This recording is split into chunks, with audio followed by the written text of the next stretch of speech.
Bonsoir à toutes et à tous, soyez les bienvenus pour ce dernier numéro de Livres en live, co-organisé par le Furet du Nord et De Citre. Pour ce dernier numéro de l'année, ce n'est pas un mais deux romanciers que nous avons le plaisir d'accueillir, disons de recevoir, via ce petit et très utile nouveau média depuis que le virus nous empêche d'organiser les rencontres comme nous le voudrions. Deux romanciers, disais-je, donc deux romans. Le premier de ces deux romans est coincé entre une canicule et une tempête. On pourrait penser que c'est un roman sur le dérèglement climatique actuel, mais il y a 25 ans entre ces deux événements. Dans le deuxième roman, on croise une grosse perturbation atmosphérique. Là, ça semble modifier assez sévèrement le vol d'un Boeing. À propos d'avion, le héros du premier livre dont je vous parlais à l'instant s'appelle Alexandre et il n'aime pas du tout prendre l'avion. Il est bien possible que dans le second, les 243 passagers ou les 486 passagers, on verra ça dans un instant, eux doivent penser qu'au fond, Alexandre a raison et que de ne pas prendre l'avion est peut-être une très bonne idée. Les deux premiers de nos deux romans, le premier de nos deux romans se passe dans un passé pas si lointain, le second dans un futur très proche. Ils parlent tous deux de notre présent, un peu comme si le temps qu'il fait jouait un rôle plutôt important sur le temps qui passe. Ah, j'oubliais, nos deux invités ont un autre point commun, ils ont obtenu chacun l'un des grands prix de cette rentrée littéraire, le Femina pour le premier, le Goncourt pour le second. Bonsoir, messieurs. Bonsoir. Bonsoir Hervé Letellier, bonsoir Serge Joncourt. Je vais rappeler les titres de vos romans, même si on commence à les avoir vus un petit peu partout. Ça s'appelle Nature humaine pour Serge Joncourt, c'est publié chez Flammarion. Et le deuxième s'appelle L'Anomalie, il est publié chez Gallimard. La première question que je vais vous poser à tous les deux prend un petit peu son essence dans l'anomalie, mais comme Serge m'a avoué l'avoir lu, ça va être très très facile. J'imagine un avion que moi je ferai décoller à peu près fin août de cette année, juste après la publication de vos deux romans. Dans cet avion, il y a un certain Joncourt Serge qui a accepté de prendre l'avion, et il y a aussi un certain Letellier Hervé qui a aussi accepté de prendre l'avion, et ils prennent cet avion et ils atterrissent quelques heures plus tard, et il y a un deuxième avion 3 mois plus tard, disons mi-décembre, qui atterrit, et de nouveau, un certain Letellier Hervé et Joncourt Serge descendent, et ils vont pouvoir se rencontrer les uns et les autres, c'est-à-dire l'ancien Serge Joncourt et le nouveau Serge Joncourt, celui qui n'a pas encore eu de prix littéraire et celui qui en a eu un, et pareil pour monsieur Hervé Letellier. Et j'aimerais bien que vous nous disiez ce que l'un et l'autre peuvent se dire. Qui commence? Ah, comme vous voulez. Allez-y, monsieur Bon, je crois que pour Serge comme pour moi, il y a un grand étonnement, c'est-à-dire que le destin des livres est imprévisible. On écrit un livre parce qu'on a envie de le lire, au fond, et on l'écrit dans cette intention de donner au lecteur le livre qu'on aimerait soi-même lire. Et 3 mois plus tard, on découvre que ce prix a une trajectoire, un destin qui n'est pas celui auquel on le prédestinait. Donc, il y a une grande surprise. Il se trouve que, pas pour Serge, mais en tout cas pour les différents finalistes du Goncourt, les 4 finalistes, on a été confrontés à une petite course supplémentaire de quelques semaines à cause des confinements des librairies.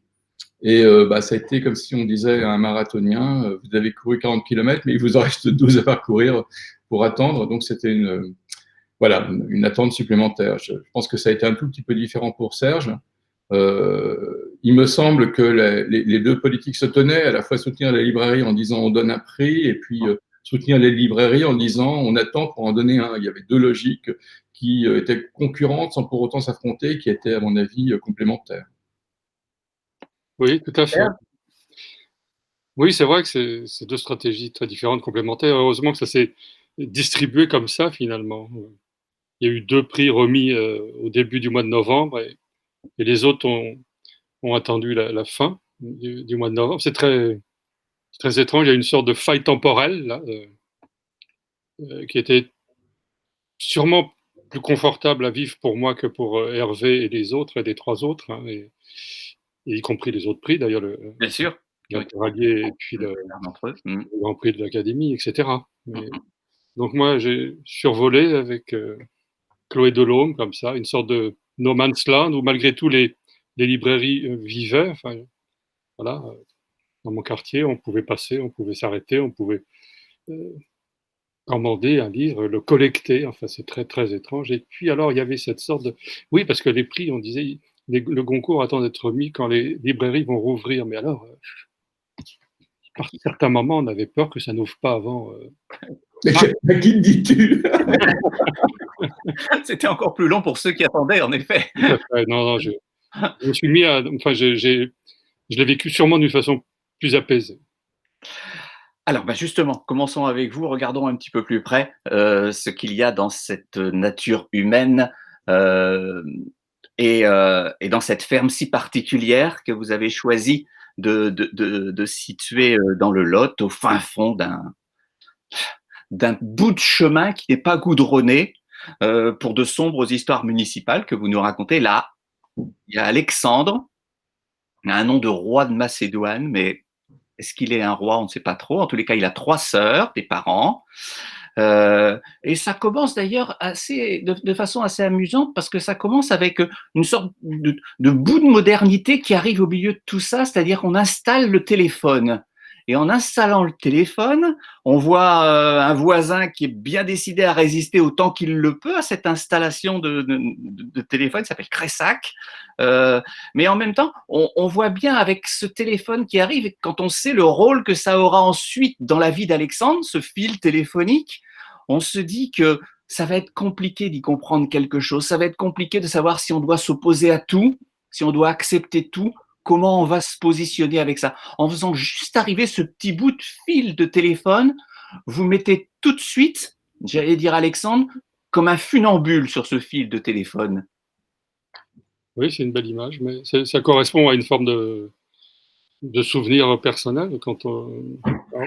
Mon enfant, j'ai vécu en partie chez ma grand-mère qui déjà avait eu une sorte de problème avec la télévision, enfin avec l'objet même. Bon, ben, mais finalement, avec elle, ça s'est bien passé, mais le voisin le plus proche, qui n'était pas tout près, lui ne voulait pas qu'on installe les fils du téléphone, ce qui est venu après.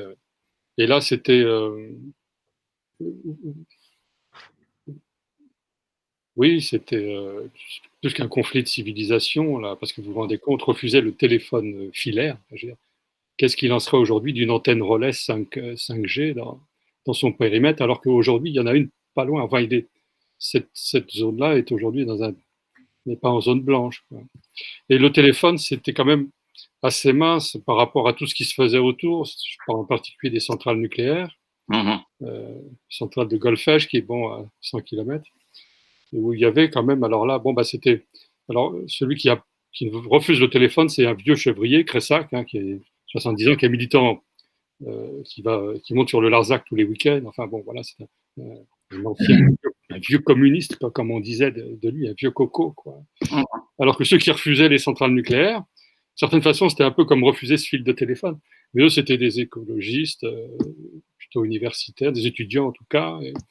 Et ben, il n'empêche qu'au moins sur ce point-là, ils étaient d'accord. On voit, je le disais en introduction, l'importance que peut avoir le temps qui passe et le temps qu'il fait dans votre roman, mais on peut aussi le pousser plus loin et regarder les rapports qu'entretiennent le temps avec l'espace. À un moment donné, une héroïne qui va avoir un rôle très important dans la vie d'Alexandre, qui s'appelle Constance, passe une nuit dehors et voit une immensité au-dessus d'elle. Et en même temps que cette immensité, d'un seul coup, qui lui tombe dessus, ou tout au moins qu'elle voit pour la première fois, il y a aussi l'infiniment petit dans votre roman, avec ce que vous disiez à l'instant sur ce qui arrive à l'atome à ce moment-là, et la lutte qu'on va mener contre l'atome. Le rapport qu'entretient l'espace, les espaces, et le temps, et la vitesse, puisque ça serait ça, le temps et l'espace, donne au roman, me semble-t-il, sur les 25 années que vous avez choisies, quelque chose de très particulier.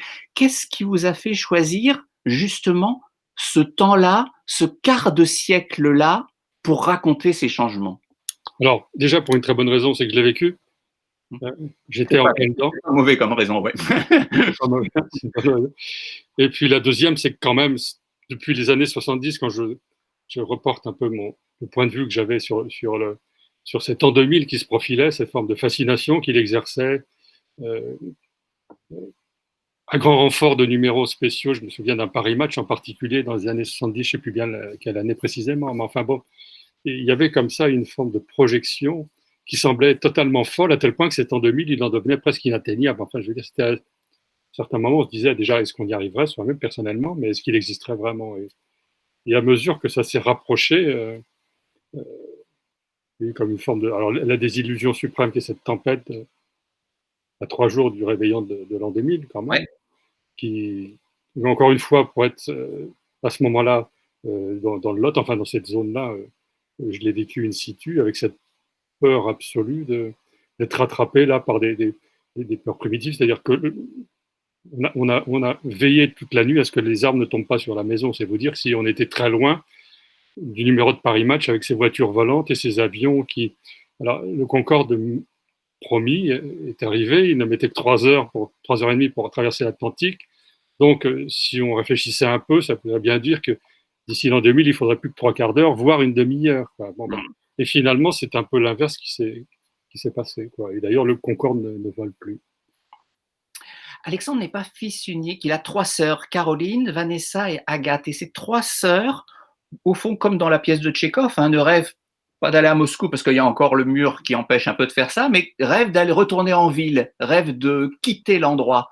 À l'inverse de ce que peut éprouver, lui, Alexandre, et d'une certaine façon, à l'inverse de ce qu'ont éprouvé tous les ascendants d'Alexandre, me semble-t-il.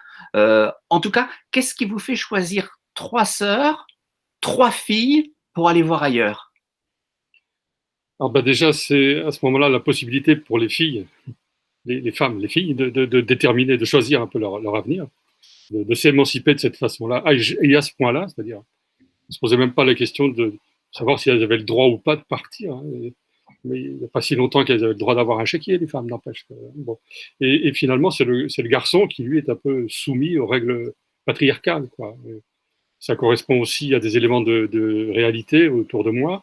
Et puis, c'est une sorte de queue de comète, comme ça, de cet exode rural, hein, qui n'a fait qu'enfler comme ça pendant tout le XXe siècle. Et là, c'est un peu les dernières cartouches de cet exode rural, les dernières qui partent.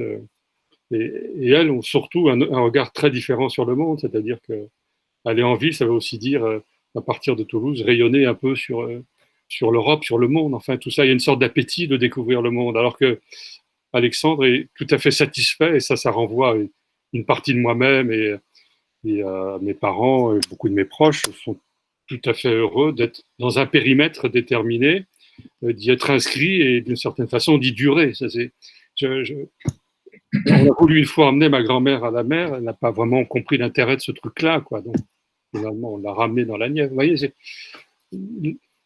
voilà, toutes ces questions-là, ben, la génération d'avant se les posait pas, quoi. On fait sa vie là, on est dans les Nièvres, dans le Lot, c'est là que ça se passe. Et puis, parfois, il faut, alors oui, quand on est trop nombreux, il y en a qui vont à Paris pour faire du charbon, ouvrir un bistrot. Mais c'est un peu, oui, je parlais de queue de comète de l'exode rural, c'est un peu ça, sachant que c'est aussi des années où on était, enfin, le regard qu'on avait sur le monde agricole était quand même pas trop bienveillant, environné. Alors déjà, l'impôt sécheresse qui est né de cette sécheresse qui inaugure le roman, hein. Et puis après ça, la politique agricole commune, on a commencé à considérer les agriculteurs uniquement comme des subventionnés, presque des fonctionnaires de l'Europe. Enfin bon, c'était très violent quand même. Ça l'est encore, hein, le rapport avec les agriculteurs, il n'est toujours pas apaisé, hein, mais quand même, il y a un peu plus de considération, en fait. Donc ça me permet voilà, d'englober tout ça, à la fois cette histoire du monde sur ces 25 dernières années, et puis cette histoire de famille qui, de la même façon, ces familles, de toute façon, c'est un peu vrai de toutes les familles.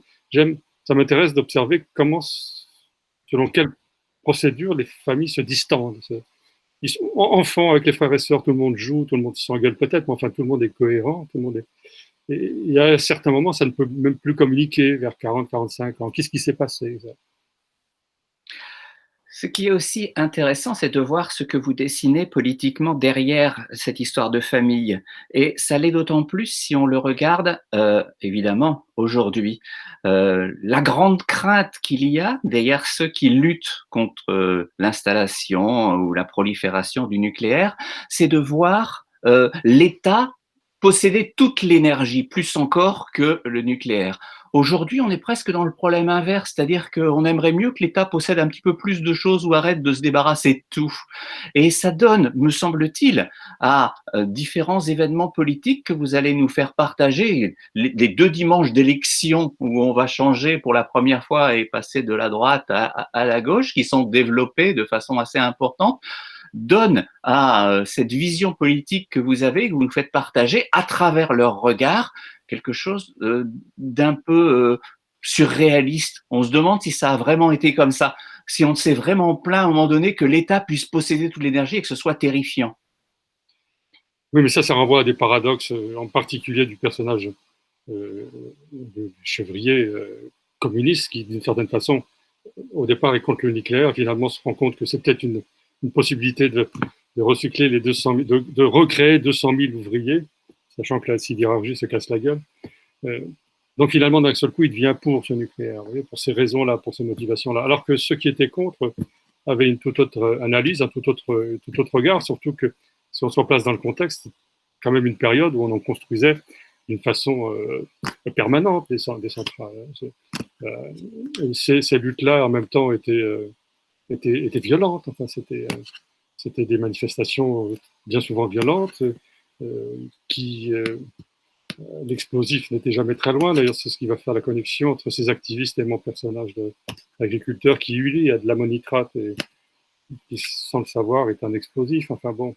Et le paradoxe, pour revenir à ce que vous disiez, le paradoxe a été de nous voir manifester cet été contre la fermeture de Fessenheim, alors que voilà, pendant 10 ans, c'était l'inverse. Et finalement, on n'a plus vraiment de problème avec les centrales nucléaires. Enfin, je ne sens pas cette inquiétude.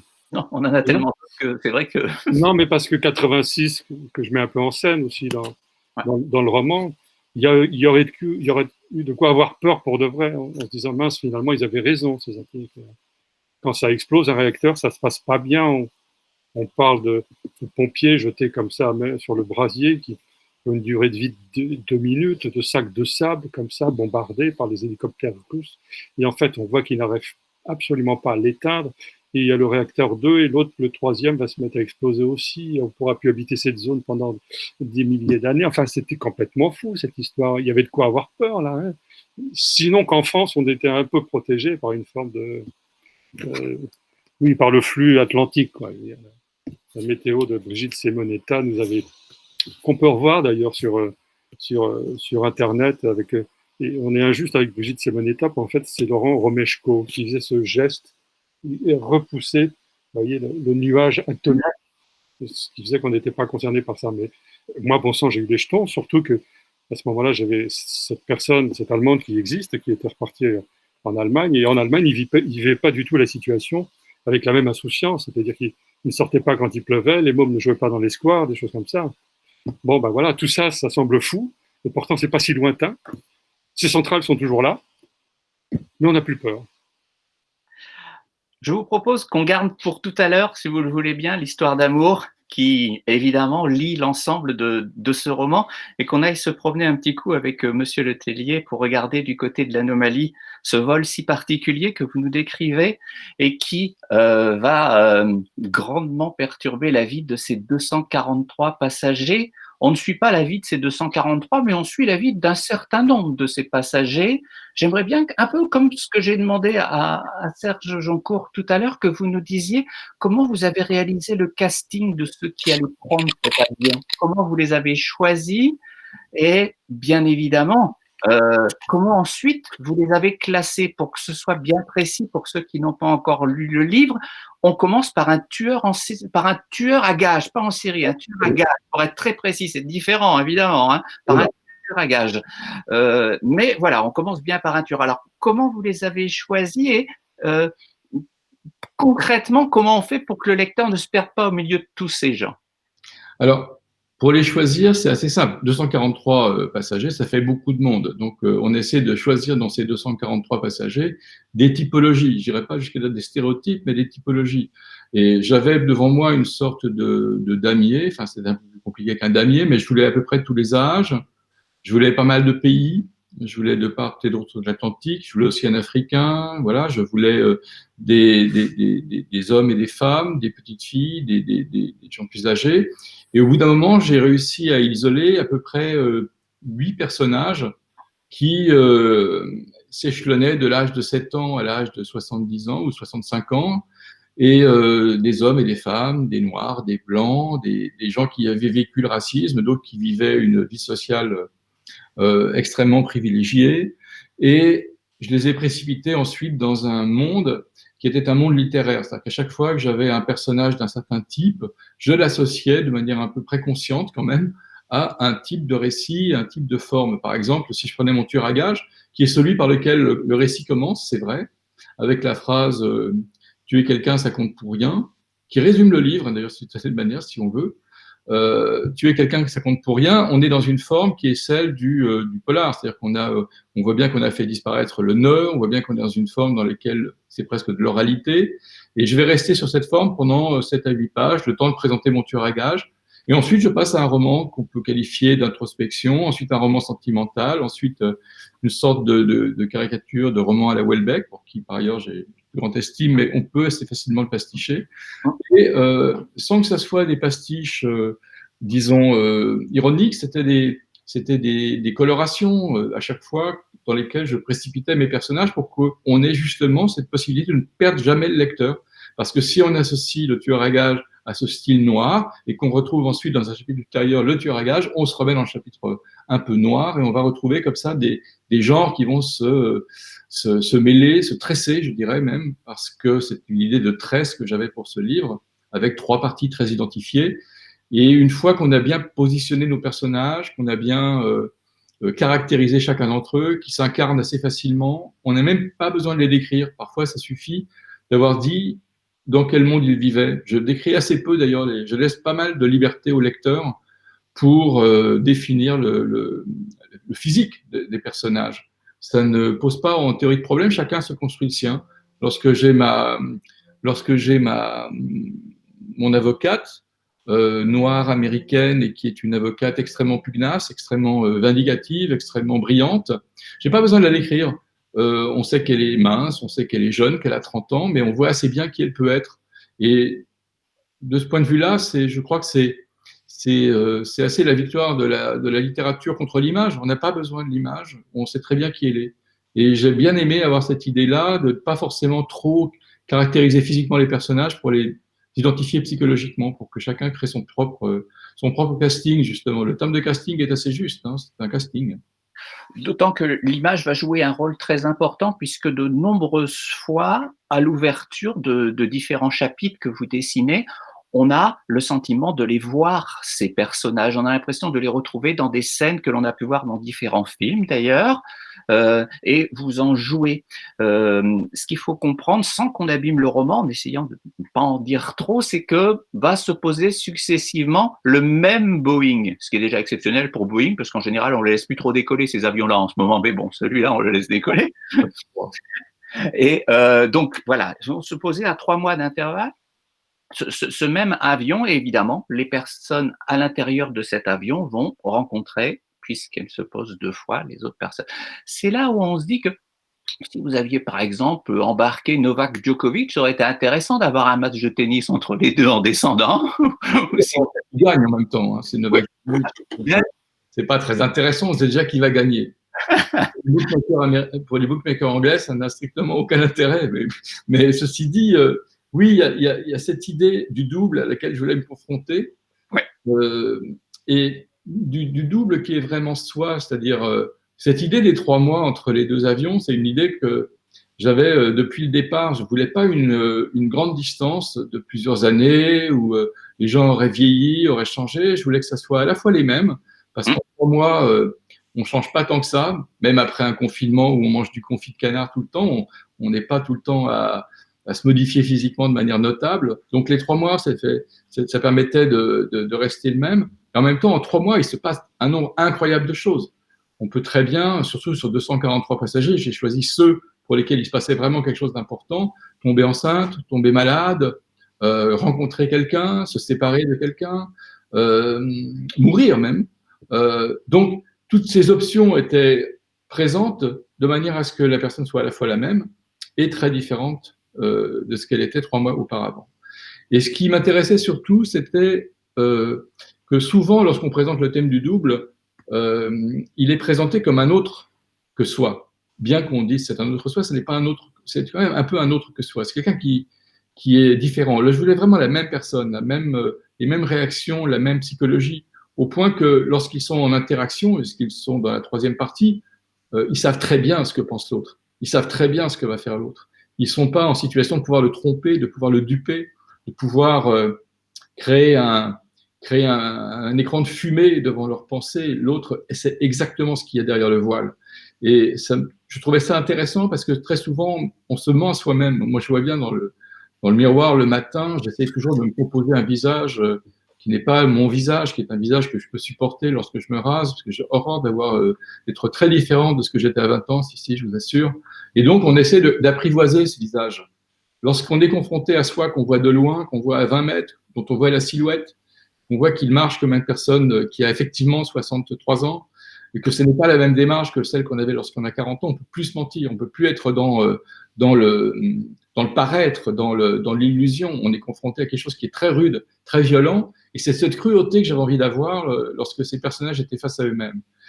La cruauté peut être une cruauté psychologique, parce que parfois, lorsque une jeune femme se rencontre, elle sait ses propres failles, elle sait ses propres défauts, au point qu'elle imagine très bien ce que l'autre pense d'elle, et comme elle a un certain mépris pour elle-même, elle imagine très bien le mépris que l'autre a pour elle. Et je trouvais ça intéressant de traiter la question du double de manière aussi intime et de manière aussi inhabituelle, à mon avis, qui est de la confrontation à soi, quoi.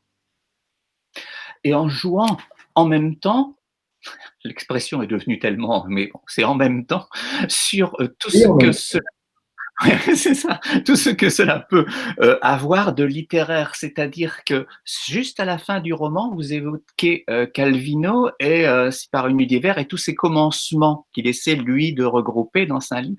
Vous en jouez littérairement en nous donnant plusieurs fois des débuts de romans. Il y a Anna Karénine, enfin il y a tout un tas de phrases que vous glissez. C'est-à-dire que par-delà ce que vous venez de nous raconter, par-delà ce qu'on regardera dans un instant au côté scientifique de toute cette affaire-là, il y a aussi une aventure littéraire qui essaie de se dessiner ou de se coller à chacun des personnages. Oui, parce que l'enjeu, justement, lorsqu'on a un travail sur les genres, qu'on a un travail sur les identités de personnages, c'est que ces personnages qui, comme je le disais, peuvent être parfois assez proches du stéréotype, nous entraînent vers un certain type d'univers. Les scènes sont assez cinématographiques, souvent. Et je leur reconnais cette dimension cinématographique, et pour moi, c'est pas quelque chose que je repousse loin de manière avec mépris. J'aime le cinéma, j'aime l'idée qu'on peut représenter une scène de cinéma dans l'écriture. Le vrai danger, à mon avis, auquel je me trouvais confronté, c'est finalement de me laisser happer littérairement, enfin d'oublier la littérature ou d'oublier le travail littéraire derrière la puissance des images que m'évoquait telle ou telle scène. Et donc, il fallait toujours que je revienne à l'écriture pour éviter ce qui serait proche du scénario, qui serait proche finalement d'une écriture cinématographique, d'un synopsis. Donc j'étais loin de ça. En permanence, j'étais à essayer de ramener mon texte vers quelque chose qui était le genre sur lequel je voulais me concentrer, quelque chose à la Manchette, quelque chose justement à la Calvino, quelque chose parfois qui s'approche de tel ou tel type d'écriture, Siménon ou Roth, ou bon, voilà, on pourrait mentionner tous les auteurs qui servent à un moment donné d'incipit sans qu'ils le sachent, à qui je vole des choses. Et effectivement, le travail est d'éviter que la puissance de l'image vienne handicaper le travail d'écriture. Parce que c'est un problème que, par exemple, j'ai eu lorsque je regardais mes dialogues que j'avais écrits dans un premier jet. Mes dialogues étaient des dialogues qui auraient parfaitement collé au cinéma, mais qui ne sont pas des dialogues de littérature. Donc j'ai dû resserrer, j'ai dû obtenir quelque chose qui était beaucoup plus proche de ce que moi je voulais exprimer, mais par une densité qui n'est pas celle du cinéma, dans lequel les choses se passent d'une manière différente. À un moment du roman, on découvre deux personnages qui sont là pour essayer d'imaginer tout ce qui peut se produire. On va les rechercher, ils sont des chercheurs, des enseignants, on les a mis de côté pendant un certain temps, ils touchent de l'argent pour ne jamais s'éloigner d'un certain portable qui peut sonner à tout moment. Et à travers un protocole 42 que vous décrivez autant que faire se peut, vous nous dessinez au fond presque ce que peut être la vie d'un romancier, c'est-à-dire toutes les possibilités, tout ce que l'on peut faire, en essayant de faire entrer ça en mots, en phrases, en livres, pour que ça puisse s'incarner et se dessiner. Mais c'est très intéressant de voir la réflexion qu'il y a autour d'un homme et une femme, puisque vous choisissez de ces deux personnages-là, sur les possibilités d'un récit ou sur les possibilités de la vie, qui là, évidemment, sont extrêmement proches l'une de l'autre. Jusqu'à quel point on a cette extrême liberté lorsqu'on écrit, Hervé? Je pense qu'on a une énorme liberté lorsqu'on écrit, mais considérable, à tout point de vue. C'est-à-dire que, justement, dans ce roman, par exemple, je m'autorise aussi bien l'extrait d'interrogatoire du FBI que le mail, que l'échange de lettres, que, à un moment donné, la chanson en anglais, que le poème inventé que je tire qui pourrait ressembler à du Keats, mais qui n'est pas du Keats, ou du Hodgkin Nash, mais c'est pas du Hodgkin Nash non plus, c'est quelque chose qui est décalé. Donc on a tous les droits. Et ce qui, moi, m'intéressait dans, par exemple, le personnage d'Adriane et Meredith, puisqu'il s'agit d'Adriane et Meredith, enfin, en l'occurrence, d'abord Adriane et Tina, et ensuite Adriane et Meredith, c'est de faire une histoire, ce qu'on appelle de la chick lit, c'est-à-dire de la littérature pour dames, comme disent les Américains, avec un peu de mépris, mais alors qu'il ne faut pas les mépriser, il y en a d'excellentes et drôles. Et donc j'avais envie de faire de la littérature légère, au moment de ces deux personnages, de montrer à quel point ils n'arriveraient jamais à se rencontrer, que toujours quelque chose interrompait le baiser, interrompait l'étreinte. Ils n'arrivent jamais à une sorte d'acmé à la fin, ou enfin, ils arrivent à coucher ensemble. Mais sinon, ils sont toujours confrontés à une sorte de situation qui est à la fois burlesque et scientifique. Donc, mêler le burlesque et le scientifique, c'est une des façons de faire parler de faire parler la science, d'introduire la science dans le roman, parce que sinon, ça peut être horriblement ennuyeux. Donc, l'idée d'amener en permanence du burlesque dans cette situation avec Adriane, qui est un de mes personnages que j'adore dans ce roman, qui est une sorte qui n'a rien à faire là. C'est un excellent scientifique, un excellent mathématicien. Il est précipité dans un monde où il doit aller parler à un président américain qui ressemble vaguement à George Bush, qui comprend rien de ce qu'il lui dit.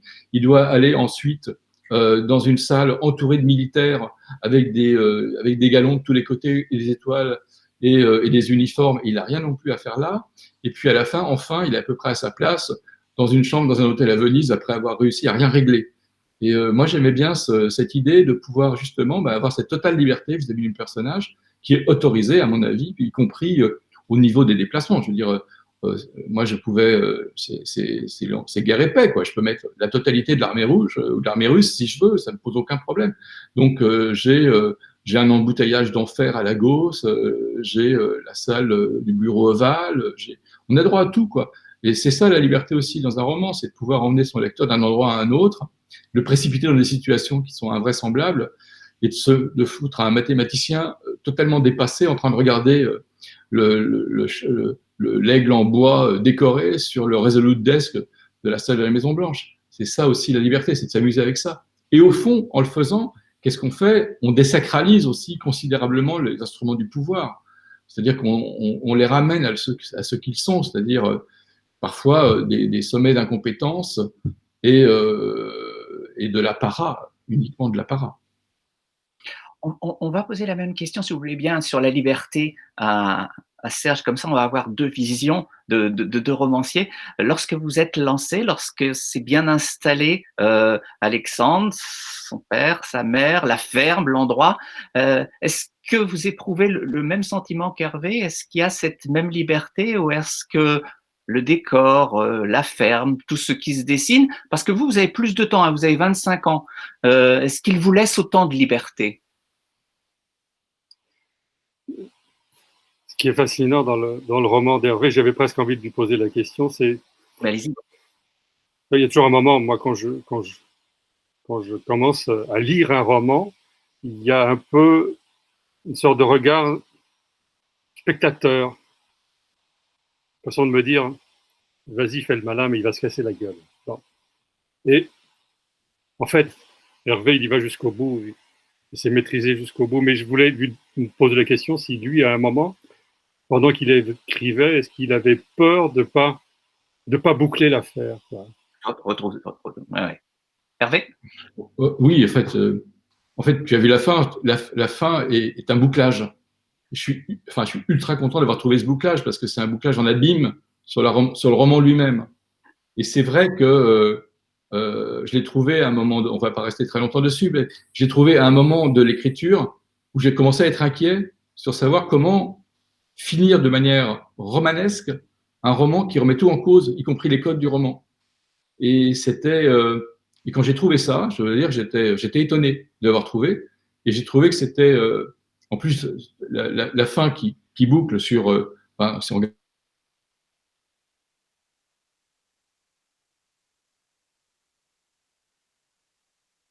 qui se retourne, bah, c'était une surprise même d'écrivain. Parfois, on trouve des choses et on est surpris de ce qu'on trouve. Et oui, bien sûr, il y a eu cette inquiétude à un moment donné de savoir comment finir ce roman, parce que ça partait, tu as vu, ça partait dans tous les sens. Et puis il y a cette idée aussi qu'on a, qui nous vient. Enfin, moi, j'ai toujours en tête cette phrase de Raymond Queneau, qui est qu'un roman, c'est une sorte de troupe au doigt, et on a de longues baguettes pour tenir tous les personnages ensemble.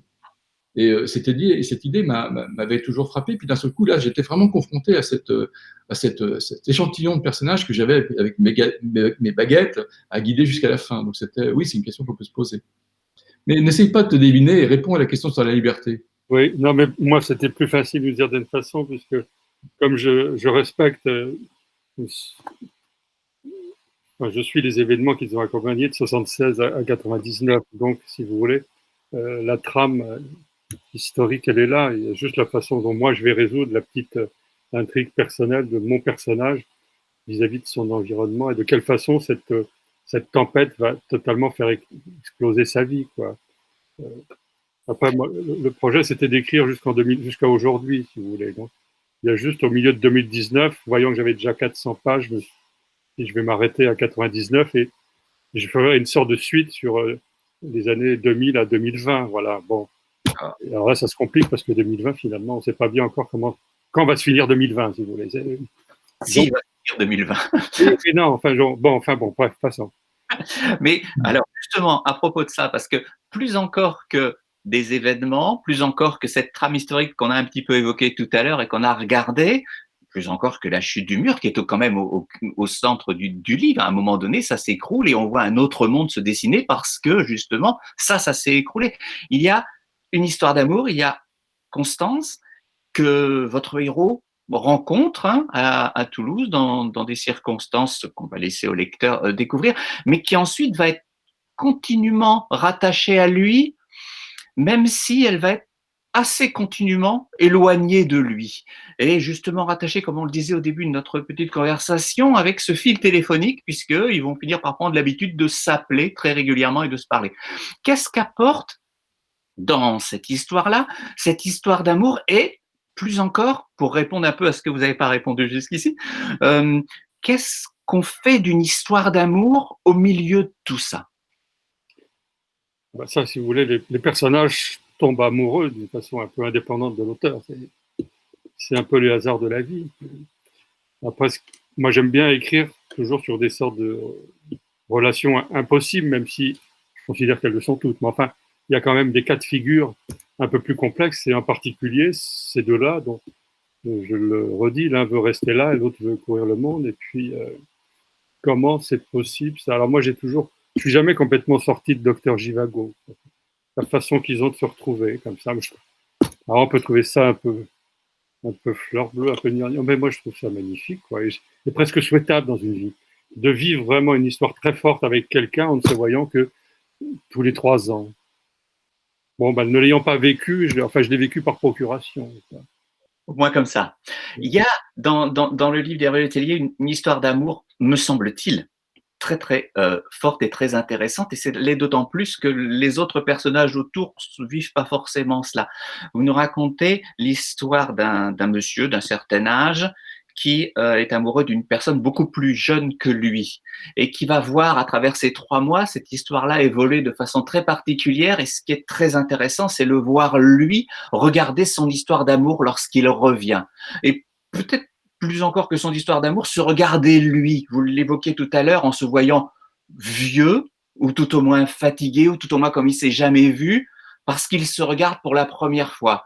Et plus encore, évidemment, il va se voir amoureux, ou seul, ou délaissé, plus encore que qui se serait vu s'il avait été seul sur cette histoire d'amour. Je pense qu'on l'a jamais raconté de cette façon-là. C'est dans cette situation un peu étrange, c'est comme si il pouvait regarder une scène de rencontre entre lui et cette femme, un enregistrement. Et il regarde cet enregistrement et il s'observe. Et à part que c'est du direct. Et donc, il voit en direct toutes les failles, toutes les fragilités de son rapport à elle. Il voit son indifférence ou son indifférence apparente. Il voit sa détresse, en fait, qu'il n'arrive pas à avouer. Et d'une certaine manière, il fait un chemin de détachement qu'il n'a jamais pu faire avant. Il est déjà séparé d'elle parce qu'elle l'a quitté. Et il regarde il regarde l'homme qu'il a été avec elle lorsqu'ils sont encore ensemble, et il voit que déjà leur affaire est nouée. Il voit que déjà leur drame est totalement achevé et qu'ils sont simplement en train de vivre leur future séparation. Et il ne s'est jamais rendu compte qu'il était déjà séparé avant de l'être. Ce qui est en fait le cas de tout le monde. En fait, au moment où on se quitte, on n'est déjà plus ensemble, mais on ne le sait pas. Et lui, à l'occasion inespérée, ou enfin, c'est pas dire inespérée, pas vraiment le terme, mais en même temps, oui, parce que ça lui permet de faire son deuil très très vite. Et il fait finalement, en une demi-heure d'observation, du haut de son espace vidéo où il se regarde de lui-même, il fait une trajectoire d'éloignement de ce qu'il a été tellement rapide qu'il fait un deuil très rapide d'une relation, ce qui n'est pas permis à tout le monde. Ça nous prend un temps fou, une relation. Mais lui, son rapport à lui-même est totalement altéré. Et d'une certaine manière, oui, c'est vrai que c'est difficile de le raconter autrement parce que c'est pas une situation qui peut nous arriver à nous. On est toujours forcément pris dans l'affaire et on ne peut pas se regarder. D'ailleurs, ce qui, moi, m'intéressait, c'était d'avoir cette rencontre entre ces deux hommes d'âge mûr, et l'un va conseiller l'autre, lui dire tout ce qu'il ne faut pas faire et tout ce qui a fait que cette histoire s'est arrêtée. Il le coach d'une certaine façon. Il lui dit, alors voilà, les raisons pour lesquelles notre histoire s'est arrêtée, c'est ceci, ceci, ceci. Essaye d'éviter donc tous ces éléments-là. Et c'est quelque chose qu'on peut difficilement se faire avec soi dans sa vie. Vous auriez pu choisir, pour essayer de boucler, comme le disait à l'instant Serge Jancourt, une explication qui soit simplement de la fiction, ne pas chercher à ce qu'il y ait aussi de la science, des scientifiques et une explication scientifique à cette improbable double atterrissage d'avion. C'est pas le cas. Vous allez même jusqu'à nous proposer différentes solutions, en particulier une sur cette simulation, sur ce 50%, une chance sur deux que peut-être on ne soit que cela, ou que est un petit peu péjoratif, mais qu'on soit cela. En quoi c'était important de faire de la fiction ce retour jusqu'à la science pour que ça donne à ce moment-là au livre une importance très différente? Exactement, c'est pour ça. Parce que d'une certaine manière, si on ne fait pas rentrer de la science dans ce livre, on a une sorte de conte moral. On a une fable, on a un conte de fées. Et ce n'est pas ce que je voulais. Je voulais que d'une certaine manière, il y ait une sorte de vision en abîme pour le lecteur lui-même, qui fait que lorsqu'il sort de ce livre, j'aimerais qu'il se pose la question de savoir si la table sur laquelle il a posé le livre est une vraie table, si le livre existe vraiment, et si lorsqu'il boit de l'eau ou un verre de vin, c'est vraiment de l'eau ou du vin. Et ce qui m'intéressait, c'était ça, c'était créer une situation un peu vertigineuse de rapport au réel. C'est une hypothèse qui existe, qui est tout à fait validée par les scientifiques. Le problème, c'est qu'elle peut être validée sans être invalidée. C'est un des problèmes principaux, c'est qu'on ne peut pas prouver le contraire. Voilà, c'est un peu comme Dieu, si vous voulez, on ne peut pas prouver le contraire.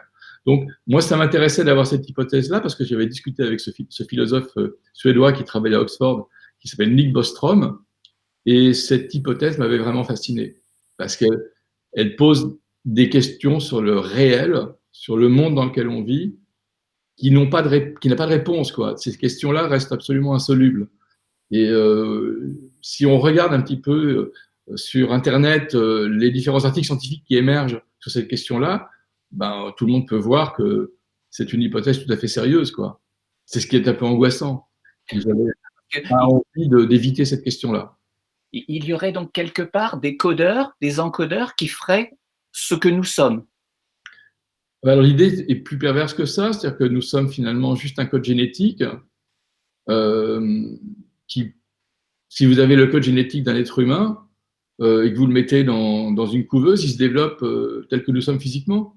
Si vous le faites interagir, les interactions créent une psychologie, créent un caractère, créent un rapport au monde.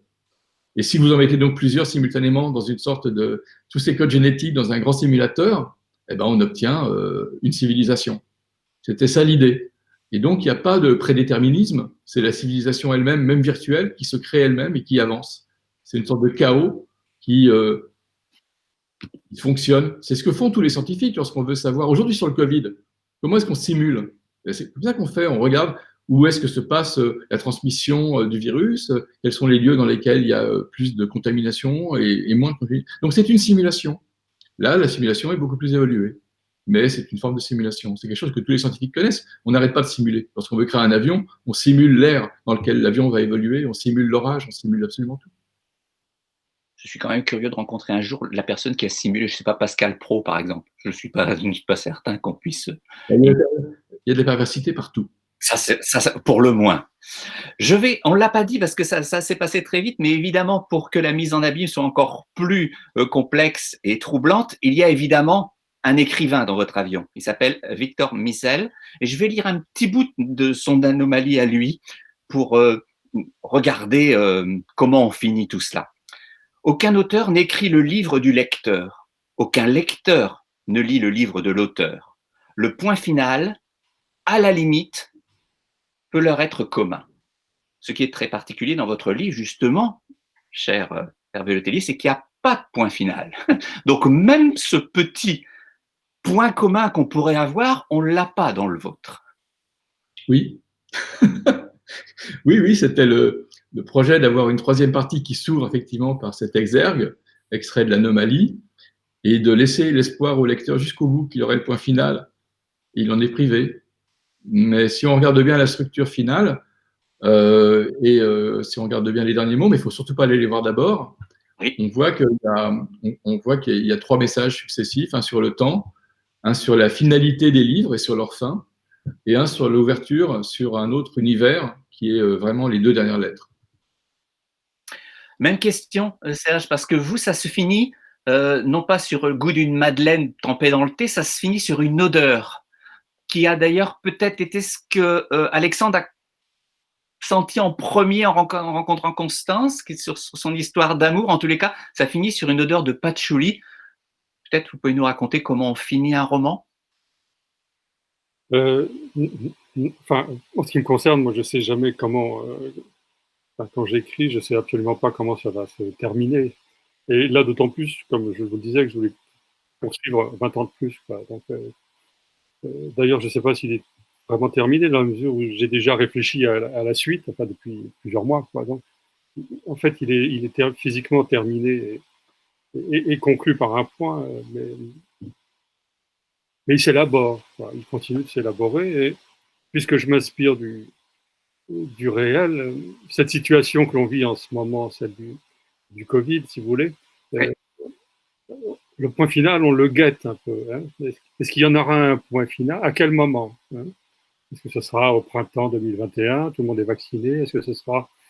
Je ne sais pas, on va réaliser que d'un seul coup, non seulement les visons, mais aussi les furets, les chiens et les chats ont des muqueuses qui réagissent au coronavirus et ils mutent, ils nous le refilent et peut-être ça durera 40 ans, cette histoire.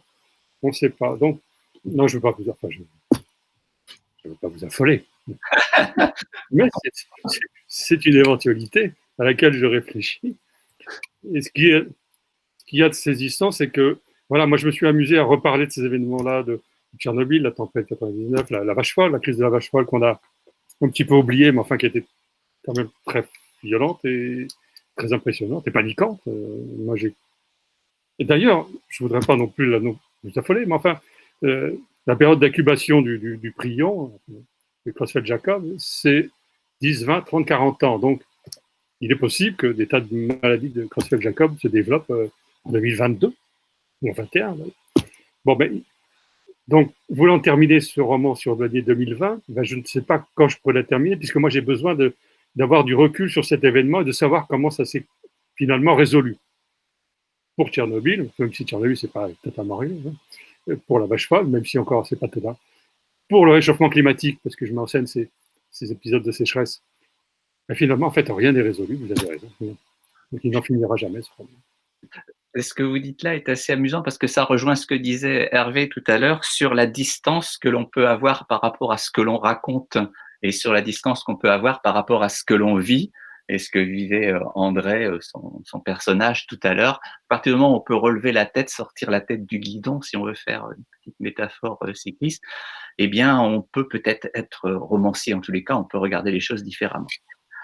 Je vais vous proposer pour terminer, si vous le voulez bien, un petit jeu comme vous aviez l'habitude de faire lorsque vous fréquentiez la même radio dans une émission excellente que nous regrettons. Je vais commencer des phrases et je vous les propose à tour de rôle et vous les finissez comme si, bien sûr, vous les aviez commencées.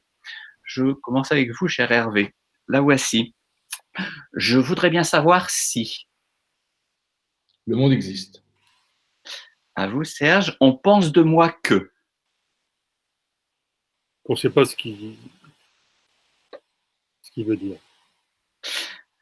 Hervé, lorsqu'on me laisse seul, je. Dors.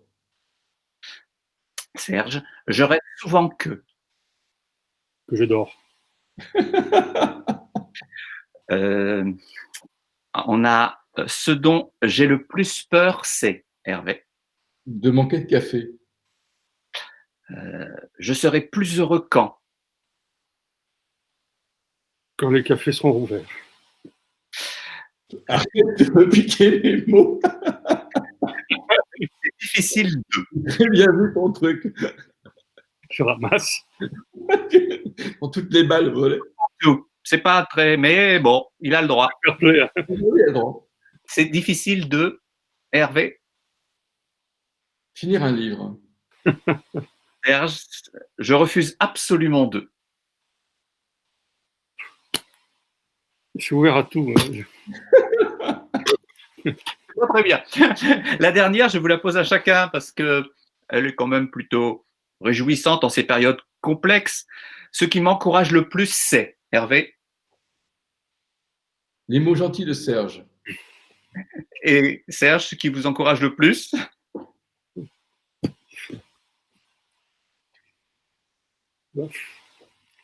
Je sais pas, il y a quand même non mais il y a une sorte de moment de bonheur dans cette rentrée totalement délirante qui à coup sûr jamais ne se reproduira. Des prix différés, des prix remis en avance, et puis des librairies qui ferment, qui rouvrent, des gens qui vont à pied chercher un livre en ayant peur d'être arrêtés par la police. Tout ça, enfin bon, c'est totalement fou cette histoire. D'avoir vécu cette rentrée littéraire-là de l'intérieur, en tant qu'auteur, primé ou pas, enfin je veux dire, nous tous, on est toujours 600 dans l'histoire. C'est quand même quelque chose d'assez fou. Peut-être pas souhaitable, mais enfin, ça imprègne. Alors, ça s'appelle Nature humaine, c'est publié chez Flammarion et ça a obtenu le prix Femina. Merci Serge Jancourt. Ça s'appelle L'Anomalie, c'est publié chez Gallimard. Merci Hervé Le Tellier, merci à tous les deux d'avoir partagé ces quelques instants avec nous. Ça nous a fait très plaisir. Je pense que c'était une bonne façon de finir cette étrange année dont le point final reste encore bien obscur. Il faut le reconnaître. Merci à tous les deux. Merci à vous.